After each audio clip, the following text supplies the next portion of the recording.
ವೀಕ್ಷಕರೇ ನಮಸ್ಕಾರ. ನಾನು ನಿಮ್ಮ ನಾಗರಾಜ್ ಚೋಳೂರ್, ಪ್ರಖ್ಯಾತ ಜ್ಯೋತಿಷಿ, ವಾಸ್ತು ಹಾಗೂ ಸಂಖ್ಯಾಶಾಸ್ತ್ರಜ್ಞರು ಮಾತನಾಡ್ತಾ ಇರ್ತಕ್ಕಂಥದ್ದು. ವೀಕ್ಷಕರೇ, ಮೊನ್ನೆ ಶನಿವಾರ 2:30 ನಂತರ ನಮ್ಮ ಕಚೇರಿಗೆ ಒಬ್ಬರು ಕಸ್ಟಮರ್ ಬಂದರು. ಅವರು ನಮ್ಮ ಚೋಳೂರು ಹತ್ರ ಇರ್ತಕ್ಕಂಥ ಬ್ಯಾಡನಕಟ್ಟೆ ಅವರು ಬಂದಂಥ ವಿಚಾರ, ಅವರ ಮನೆಯವರನ್ನು ಯಾರೋನೋ ಆಸ್ಪತ್ರೆಗೆ ಹೆರಿಗೆಗೆ ಅಂತೇಳಿ ಅಡ್ಮಿಟ್ ಮಾಡಿದರು. ಶುಕ್ರವಾರ ಫೋನ್ ಕರೆ ಮಾಡಿದರು. ನಾವು ಚೋಳೂರಲ್ಲಿ ನಿಮಗೆ ಮೀಟ್ ಆಗ್ತೀವಿ, ನನಗೆ ಸ್ವಲ್ಪ ಟೈಮಿಂಗ್ ಗೊತ್ತಾಗ್ಕೊಡಿ ಅಂತೇಳಿದರು. ಆ ದಿನ ಶುಕ್ರವಾರ ಮಳೆ ಬಂದ ಕಾರಣ ಅವರು ಬರೋದಕ್ಕೆ ಆಗಲಿಲ್ಲ. ಶನಿವಾರ ಮತ್ತೆ ಫೋನ್ ಕರೆ ಮಾಡಿ ನನ್ನ ಕಚೇರಿಗೆ ಬಂದರು. ಡಾಕ್ಟ್ರು ಭಾನುವಾರ ಆಪ್ರೇಷನ್ ಮಾಡ್ತೇವೆ ಅಂತ ಹೇಳಿದ್ದಾರೆ. ನನಗೆ ಆ ಮಗುವಿನ ಹೆರಿಗೆಯ ಸಮಯವನ್ನು ಗುರ್ತಾಕ್ಕೊಡಿ ಅಂತ ಹೇಳಿ ಕೇಳಿದರು. ಆಮೇಲೆ ಅವರು ಯಾವ ನಕ್ಷತ್ರ ಬರ್ತದೆ, ಯಾವ ಸಮಯ ಚೆನ್ನಾಗಿದೆ ಅಂತ ಎಲ್ಲ ಕೇಳಿದರು.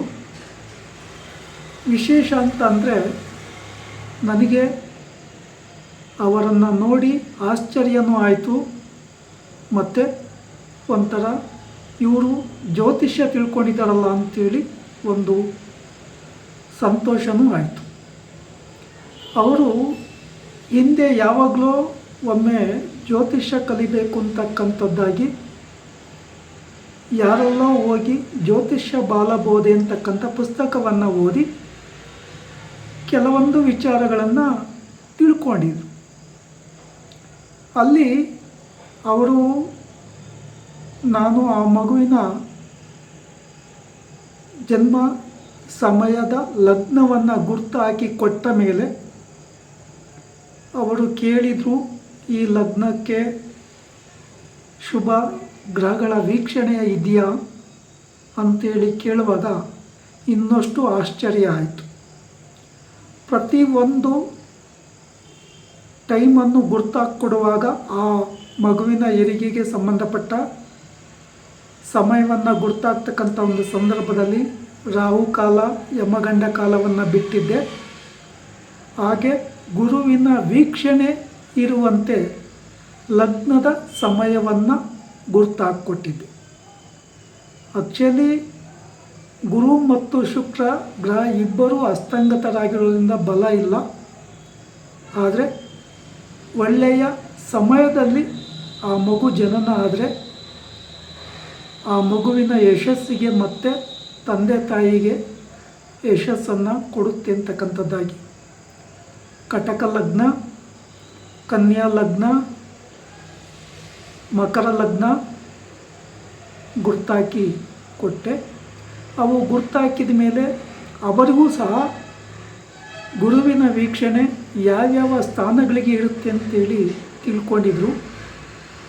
ಅದನ್ನು ನಾನು ಬಿಡಿಸಿ ಹೇಳುವಾಗ ಕಟಕ ಲಗ್ನಕ್ಕೆ ಗುರು 11ನೇ ಮನೆಯಲ್ಲಿರ್ತಾನೆ, ಕನ್ಯಾ ಲಗ್ನಕ್ಕೆ ಗುರು 9ನೇ ಮನೆಯಿಂದ 5ನೇ ದೃಷ್ಟಿಯಿಂದ ನೋಡ್ತಾನೆ, ಮಕರ ಲಗ್ನವನ್ನು ಗುರು 5ನೇ ಸ್ಥಾನದಿಂದ 9ನೇ ದೃಷ್ಟಿಯಿಂದ ನೋಡ್ತಾನೆ ಅಂತಕ್ಕಂಥದ್ದಾಗಿ ವಿಮರ್ಶೆಯನ್ನು ತಿಳಿಸಿದೆ.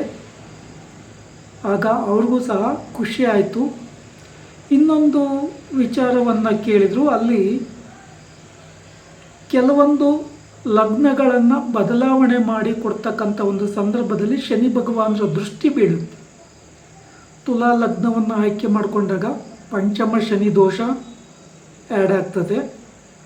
ಅಂದರೆ ಲಗ್ನದಿಂದ 5ನೇ ಭಾವದಲ್ಲಿ ಶನಿ ಭಗವಾನರಿದ್ದಾಗ ಸ್ವಲ್ಪ ಮಟ್ಟಿನ ಆ ಮಗುವಿನ ಅಭಿವೃದ್ಧಿಗೆ ತಡೆಯಾಗೋ ಸಾಧ್ಯತೆ ಇರೋದ್ರಿಂದ ಆ ಥರದ ನೆಗೆಟಿವ್ ಲಗ್ನಗಳನ್ನು ಗುರ್ತಾಗಲಿಲ್ಲ. ಹಾಗೆ ಜನ್ಮ ನಕ್ಷತ್ರಕ್ಕೆ ಯಾವ ಗ್ರಹ ಅಧಿಪತಿ ಆಗುತ್ತೆ ಅಂತ ಕೇಳಿದರು.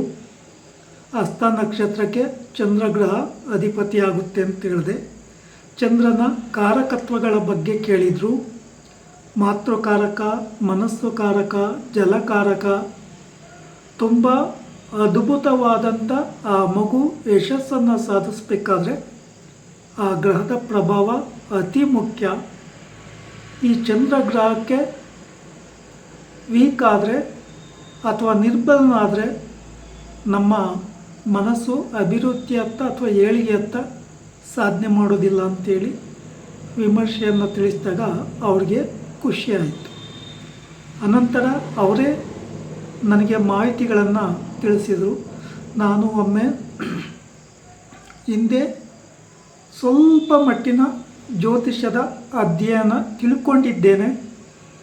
ನಾನು ಕೆಲವೊಂದು ಜ್ಯೋತಿಷ್ಯಗಳ ಹತ್ರ ಚೋಳೂರಲ್ಲಿ ಅಕ್ಕಪಕ್ಕ ಎಲ್ಲ ಹೋಗಿ ಕೇಳಿದ್ದೇನೆ. ಆದರೆ ಸರಿಯಾದ ಮಾಹಿತಿಗಳನ್ನು ಯಾರೂ ಕೊಡೋಕ್ಕಾಗ್ತಾಯಿಲ್ಲ, ಕೊಡ್ತಾನೂ ಇಲ್ಲ. ಸುಮ್ಮನೆ ಏನೋ ಒಂದು ಕೇಳಿದ್ದಕ್ಕೆ ಏನೋ ಒಂದು ಹೇಳಿ ಬರ್ಕೊಡ್ತಾ ಇದ್ದಾರೆ ಅಂತ ಹೇಳಿದರು. ಕೆಲವೊಂದು ವಿಚಾರಗಳನ್ನು ಅವರೇ ಸ್ಪಷ್ಟವಾಗಿ ತಿಳಿಸಿದರು. ಸರಿ ಅಂತೇಳಿ ಅವ್ರಿಗೆ ಆ ಮಗುವಿನ ಹೆರಿಗೆಯ ಸಮಯವನ್ನು ಗುರ್ತಕ್ಕೆ ಕೊಟ್ಟೆ. ಅನಂತರ ಅವ್ರಿಗೆ ಖುಷಿ ಆಯಿತು. ಇನ್ನೊಮ್ಮೆ ನಿಮಗೆ ಭೇಟಿ ಆಗ್ತೀನಿ ಅಂತೇಳಿ ಅವರು ಹೋದರು. ವೀಕ್ಷಕರೇ, ಈ ವಿಡಿಯೋ ಇಷ್ಟ ಆಯಿತು ಅಂದರೆ ಲೈಕ್ ಮಾಡಿ, ಶೇರ್ ಮಾಡಿ, ಸಬ್ಸ್ಕ್ರೈಬ್ ಆಗಿ, ಆಲ್ ಐಕನ್ ಒತ್ತಿ, ಬೆಲ್ ಐಕನ್ ಒತ್ತಿ. ನಮಸ್ಕಾರ.